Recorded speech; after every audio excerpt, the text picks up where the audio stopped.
You're just here to serve me. Nothing else, that's what he said to her. A grown man in an expensive suit, probably worth more than my monthly rent, sneering at a young black waitress who couldn't have been older than 25. It was a Saturday evening, and the restaurant was alive with energy. The sound of clinking glasses, soft music drifting through the air, bursts of laughter from tables all around. It all made for a warm, welcoming atmosphere. I was there with a few friends, catching up after months of being buried in work. But at the table beside us, the mood was entirely different. The man, mid-50s, gray hair slicked back, carrying that unmistakable aura of privilege, sat with two other men, all polished and self-satisfied. Their laughter was loud, their jokes biting, and their arrogance filled the space. Yet even among them he stood out. He was louder, crueler, and every word seemed aimed at belittling someone. The waitress, her name tag read Tasha, was patient, almost impossibly so. She smiled when he barked at her for being too slow. She apologized when he snapped at her tone. She even managed to keep calm when he tossed out suggestive, cutting remarks about her attitude. But then things escalated. Tasha brought his steak, setting it gently on the table. Without even tasting it, he jabbed his fork into the meat like he was stabbing an enemy. "This is medium rare?" he barked. "Not even close." "Do you even know what medium rare means? Or did they just hire you off the street?" I saw Tasha inhale, steadying herself. "I'll check with the kitchen and have it fixed right away, sir."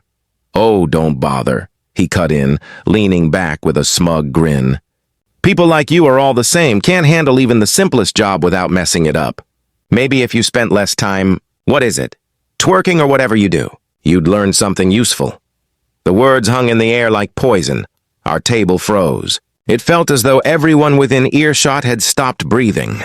Tasha's face didn't change, but I caught the flicker of pain in her eyes. She stood there a moment longer, then gave a small nod and walked away. One of his friends muttered, "Come on, Greg, that's a bit much." But Greg just shrugged and smirked, as if he'd told the best joke of the night. I sat torn. Should I speak up? Would it even matter? Surely someone else would, maybe the manager, maybe another diner. But before anything could happen, Tasha returned. She wasn't holding the steak. Instead, she carried a neat stack of printed papers. "Sir," she said, her voice steady and clear, "I think you dropped these earlier." Greg frowned, confused. She set the papers down in front of him. He glanced at them and his smirk faded. "What is this?"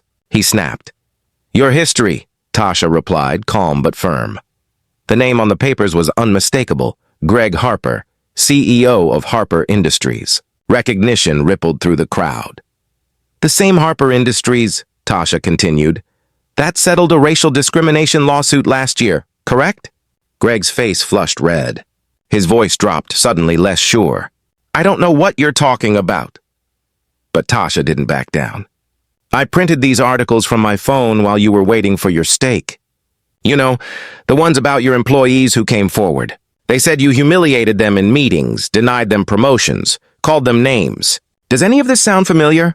The restaurant seemed to fall completely silent. Even the music in the background felt distant. Greg tried to snatch the papers away, but Tasha held firm. "Here's the thing," she said evenly. "You might believe your money and your skin color make you untouchable. But here you're just another customer, and I have the right to refuse service to anyone who disrespects me or my staff." With that, she laid the papers down and walked away, her back straight, her composure unshaken. Greg sat there, stunned. His friends stared at their plates, suddenly uncomfortable. One of them muttered under his breath, but no one came to his defense. When the manager arrived, Greg puffed himself up, threatening to complain. But the manager only shook his head. "We don't tolerate abusive behavior here," he said firmly. "You're welcome to leave if you can't show basic respect." And just like that, Greg stood, yanked his coat from the chair, and stormed out. His friends followed silently, avoiding the eyes of everyone in the room. The restaurant seemed to exhale. Conversation slowly resumed, though the tone had shifted. People leaned across tables, whispering. Some nodded toward Tasha in quiet approval. Others simply sat in disbelief, replaying what they'd just witnessed. When she returned to our section, I caught her eye. You handled that like a pro, I said. She gave a faint smile. Thanks. People like him think they can treat us however they want.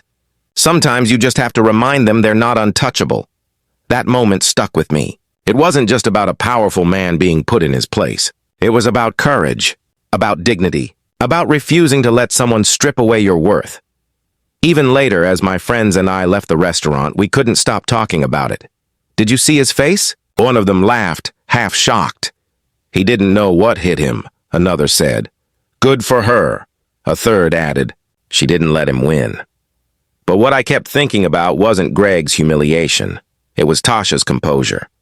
Most people, myself included, might have broken down under that kind of abuse. She didn't just show bravery. She showed strength. After dinner, I found myself waiting near the entrance. When Tasha finally came out, she looked tired but still carried herself with quiet pride. Everything okay? She asked, cautious. Yeah, I said quickly. I just wanted to tell you that was incredible. I don't think I've ever seen someone handle a situation with so much grace. She gave a small, weary smile. Thanks, it wasn't easy, but I've dealt with men like him before. You learn to stay calm even when they're trying to tear you down? Does it happen a lot? I asked, immediately regretting how naive I sounded. She shrugged. More than it should. But tonight felt different. Usually they leave feeling justified in their behavior. Tonight I wanted him to leave knowing he didn't win. I nodded, unsure of what else to say. I'm sorry, didn't feel enough. But she didn't need pity. She'd already proven her strength.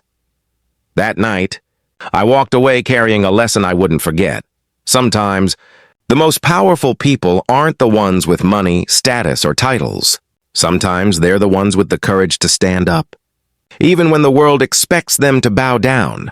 Before I could say anything else, a couple from another table walked up. Excuse me, the woman said kindly. We just wanted to tell you how inspiring you were tonight. My husband and I couldn't believe how gracefully you handled that man. Tasha looked genuinely touched. Thank you, she said softly. The couple handed her a small card. We run a nonprofit that helps young women of color find career opportunities. If you're ever looking for something new, give us a call. Someone like you deserves far better than dealing with people like him. Tasha's eyes widened as she took the card. Wow. Thank you so much. As the couple walked away, I noticed something shift in her expression. She looked hopeful, maybe even a little relieved. Seems like tonight wasn't all bad, I said with a smile. Tasha laughed lightly. Maybe not. I left the restaurant that night feeling like I had witnessed something much bigger than just a confrontation. It wasn't about Greg Harper, his money, or his arrogance. It was about dignity, about courage. People like him don't define the world. Their power doesn't make them better. It just makes them louder. And sometimes, all it takes is someone like Tasha to quiet them down. Weeks later, I found myself thinking about her again. Out of curiosity, I looked up the nonprofit the couple had mentioned and sent them an email asking if they'd heard from Tasha. The reply came quickly. Yes, she reached out. We've already connected her with a mentor, and she's considering joining our team full-time. Thank you for your interest. I couldn't help but smile as I read the message. Tasha hadn't just taught Greg a lesson that night. She had reminded everyone watching that dignity and courage could stand up to even the ugliest kind of power. And sometimes, standing up for yourself opens doors you never knew were there. Months passed, but I couldn't shake the memory of that night. It was one of those rare moments that burrow deep inside you, making you question your own role in the world. I had always considered myself someone who stood against injustice. But if I was honest, more often than not, I stayed silent, waiting, hoping for someone else to speak up. Then one evening, while scrolling through social media, I saw her face again. A friend had shared an article from a local news site. The headline read, "Former waitress becomes advocate for workplace equality after public confrontation with billionaire." I clicked faster than I'd ever clicked before. The article detailed everything that had happened since that night. Tasha had indeed joined the nonprofit, and not just that. She had started creating workshops for service workers, teaching them how to handle harassment and stand up for themselves. Her story had gone semi-viral after someone in the restaurant posted about her confrontation with Greg Harper. A blurry photo of her standing confidently at his table had been shared thousands of times. The comments flooded in, most praising her courage, others sharing their own stories of mistreatment. Of course, a few tried to defend Greg, but their voices were drowned out by overwhelming support for Tasha. The article went on to say that she'd been invited to speak at events, write articles, and had even started a blog. Her latest post was titled, "Why I Didn't Walk Away That Night." She wrote about the emotional toll of working in the service industry as a black woman, the microaggressions, the outright racism, the constant reminders that many people saw her as invisible. "I didn't stand up to Greg Harper because I wanted to be a hero," she wrote. "I stood up because I was tired. Tired of letting people like him think they could treat me or anyone else like we didn't matter. That night I chose to stand up for myself. And for every person who's ever felt powerless in the face of someone like him." Her words hit me hard. I left a comment on her blog, something I'd never done before. "Hi, Tasha. I was at the restaurant that night. I want you to know how much your actions inspired me. You didn't just stand up for yourself. You reminded everyone what real strength looks like. Thank you for being brave when so many of us aren't." To my surprise, she replied the next day, "Thank you for your kind words." That night wasn't easy, but seeing how it's impacted people like you makes it worth it. We all have a voice. We just have to decide when to use it. Her response stayed with me. From then on, I started speaking up more, at work, in social settings, even online. I stopped waiting for someone else to say the right thing. Whenever I hesitated, I thought about Tasha's words. A year later, I saw her again, this time at a community event where she was speaking about workplace equity. She looked different now, stronger, more confident. She commanded the room in a way that made it clear she had found her calling. After her speech, I introduced myself. "You were at that table next to his, weren't you?" she asked with a smile. I nodded. "Yeah, and I've been telling everyone I know about you ever since." We laughed and talked for a while. I told her how much she had inspired me to be more vocal, to stand up for others. She told me about the work she was doing and how it felt to turn such a negative experience into something meaningful. As we parted ways, she said something that stuck with me. People like Greg think their money and power protect them. But they forget, real change doesn't come from the top. It comes from people like us, ordinary people who refuse to stay quiet. That was Tasha. A reminder that even in the face of cruelty and arrogance, dignity and courage can make all the difference. Over the years, I watched from afar as her work grew. The workshops she created expanded across the country. She partnered with larger organizations, pushing for policies to protect service workers. She appeared on panels, in interviews, even on a national morning show. She had become a voice for those who often felt voiceless. And she used her platform not for recognition, but for change. But what struck me most wasn't just her public accomplishments. It was the ripple effect she created. I remember one moment in particular, about 2 years after that night. I was in a coffee shop typing away on my laptop when a man in a suit began berating a young barista for getting his order wrong. His voice was sharp, loud, dripping with condescension. The barista stammered, flustered, scrambling to fix the drink. The room went tense. My heart raced. I wanted to speak up, but I hesitated. Then, a woman at a nearby table stood.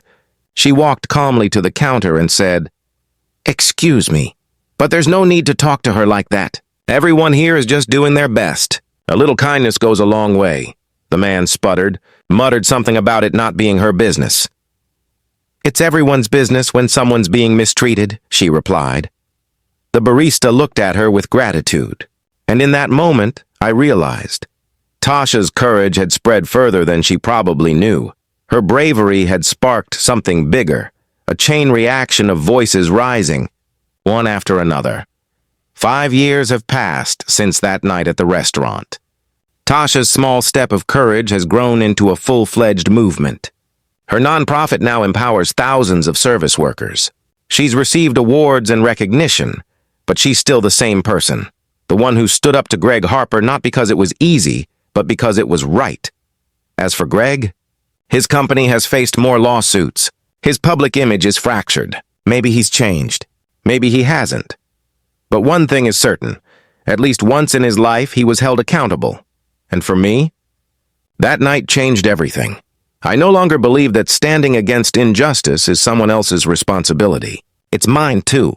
Whether it's calling out a rude customer, supporting a coworker, or showing kindness in the face of cruelty, I try to carry a piece of Tasha's courage with me every day. Because if I've learned anything, it's this. The world doesn't change on its own. It changes when ordinary people decide to speak up, just like she did. And when they do, the ripple effect can be more powerful than they ever imagined.